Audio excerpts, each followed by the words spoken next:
Is it possible to create something out of nothing? Or more precisely, can energy be made into matter? Yes, but only when it comes together with its twin, antimatter. And there's something pretty mysterious about antimatter. There's way less of it out there than there should be. Let's start with the most famous physics formula ever, E equals mc squared. It basically says that mass is concentrated energy, and mass and energy are exchangeable. Like two currencies with a huge exchange rate, 90 trillion joule of energy are equivalent to 1 gram of mass. But how do I actually transform energy into matter? The magic word is energy density. If you concentrate a huge amount of energy in a tiny space, new particles will come into existence. If we look closer, we see that these particles always come in pairs, like twins.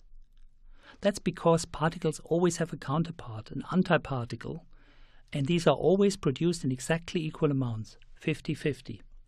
This might sound like science fiction, but it's the daily life at particle accelerators. In the collisions between two protons at CERN's Large Hadron Collider, billions of particles and antiparticles are produced every second. Consider, for example, the electron.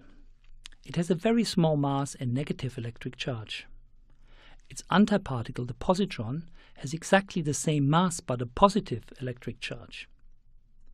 But apart from the opposite charges, both particles are identical and perfectly stable. And the same is true for their heavy cousins, the proton and the antiproton. Therefore, scientists are convinced that a world made of antimatter would look, feel and smell just like our world. In this anti-world, we may find anti-water, anti-gold and, for example, an anti-marble. Now imagine that a marble and an anti-marble are brought together. These two apparently solid objects would completely disappear into a big flash of energy equivalent to an atomic bomb. Because combining matter and antimatter would create so much energy, science fiction is full of ideas about harnessing the energy stored in antimatter, for example to fuel spaceships like Star Trek. After all, the energy content of antimatter is 1 billion times higher than conventional fuel. The energy of 1 gram of antimatter would be enough for driving a car 1,000 times around the Earth, or to bring the space shuttle into orbit. So why don't we use antimatter for energy production? Well, antimatter isn't just sitting around, ready for us to harvest. We have to make antimatter before we can combust antimatter. And it takes 1 billion times more energy to make antimatter than you get back. But what if there was some antimatter in outer space and we could dig it out one day from an antiplanet somewhere? A few decades ago, many scientists believed that this could actually be possible. Today, observations have shown that there is no significant amount of antimatter anywhere in the visible universe, which is weird because, like we said before, there should be just as much antimatter as there is matter in the universe, since antiparticles and particles should exist in equal numbers. This missing antimatter, now that is a real mystery.